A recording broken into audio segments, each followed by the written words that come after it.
ნაციზმზე გამარჯვების დღე გვიახლოვდება, V-Day, როგორც ვინსტონ ჩერჩილი ანიშნებდა ხალხს 45 წელს გამარჯვების ნიშნად მოედანზე შეკრებილებს. მოკლედ ვისაუბროთ თემატურად. მინდა დღეს გისაუბროთ ვილჰელმ კეიტელზე, რომელიც იყო რაიხსტაგის გენერალ ფელდმარშალი, ანუ ერთ-ერთი პირველი სამხედრო პირი, რომელიც უმნიშვნელოვანეს როლს თამაშობდა ფაშისტური გერმანიის, ნაცისტური გერმანიის ქმედებებში და იმ საშინელებებში და იმ ჰორორებში, რასაც ისინი ატრიალებდნენ, როდესაც დაიწყო ნიურნბერგის პროცესები, ანუ როდესაც დამთავრდა მეორე მსოფლიო ომი და გამარჯვებულმა მხარეებმა დაიწყეს ნაცისტი ლიდერების გასამართლება, ერთ-ერთი პირველი მათ შორის იყო ვილჰელმ კეიტელი. მას აღმოუჩინეს უამრავი ათობით ხელმოწერა, ყველაზე ისეთ შემზარავი დანაშაულები რაც იყო, თითქმის ყველანაირი საბუთზე კეიტელის ხელმოწერა ფიქსირდებოდა. ეს არ ნიშნავს იმას, რომ ყველა გადაწყვეტილება თავად მიიღო, ან მაგალითად არ ვიცი, უშუალოდ შესაძლოა ყველაფერზე თავად ხელი არც მოუწერია, მაგრამ ძალიან ბევრი ასეთი მასალა მოიპოვებოდა. რატომ არის ეს ადამიანი ჩემი აზრით საინტერესო? ეს არის ჩემი აზრით საინტერესო ორი მიმართულებით. პირველ რიგში ამ კაცის იერსახე. ანუ სახეს რომ შეხედავ ადამიანს, აი მახსოვს რომ აი რამდენჯერაც აი ამ მეორე მსოფლიო ომის თემატიკას უბრუნდები ხოლმე პირველივე დღიდან, რაც აი ამ კაცის სახე დავინახე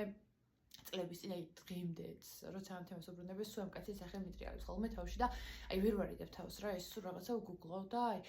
ძალიან ისეთი სახე აქვს რა, ანუ რეალურად არ მინდა დავიჯერო, რომ ის კაცი შეგნებულად აკეთ ჩადიოდა ამ დანაშაულებს და სხვათა შორის იყო მსწავლობები, როდესაც ის დააკავეს, ის ამბობდა, რომ ის უბრალოდ ასრულებდა ბრძანებას და რაც რეალურად დიდი ალბათობით მართლაც ასე იყო, ჰიტლერის ადმინისტრაციის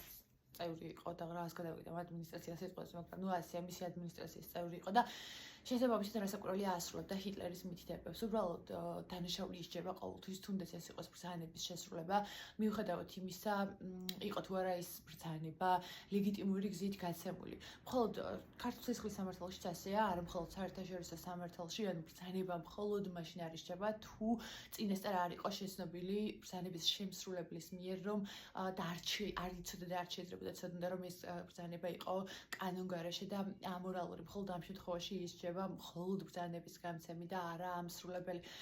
მეორე მიმართულებით კიდევ რატომ არის ეს კაცი საინტერესო არის ის, რომ რა თქმა უნდა, ის იყო ქრისტიანი,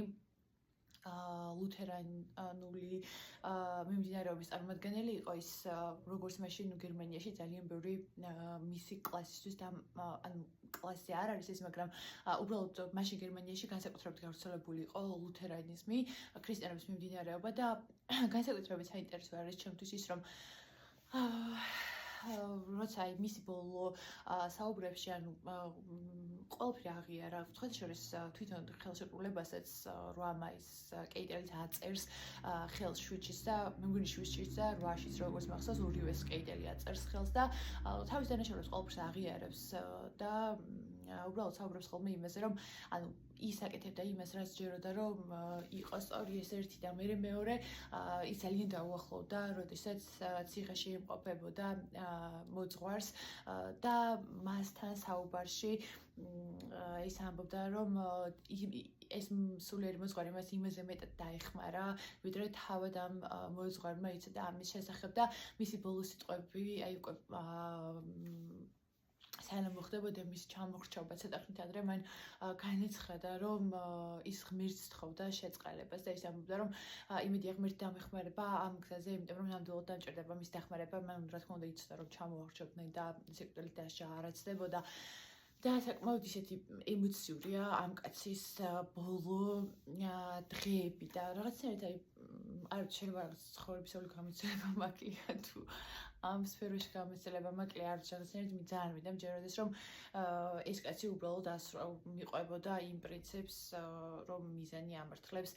საშუალებას და მეორე ცოტა აი სუსტიკული ვისაც გაქვთ თუ კიდევ აღარ მომისმინოთ, როცა ნიურნბერგის ძალიან ბევრი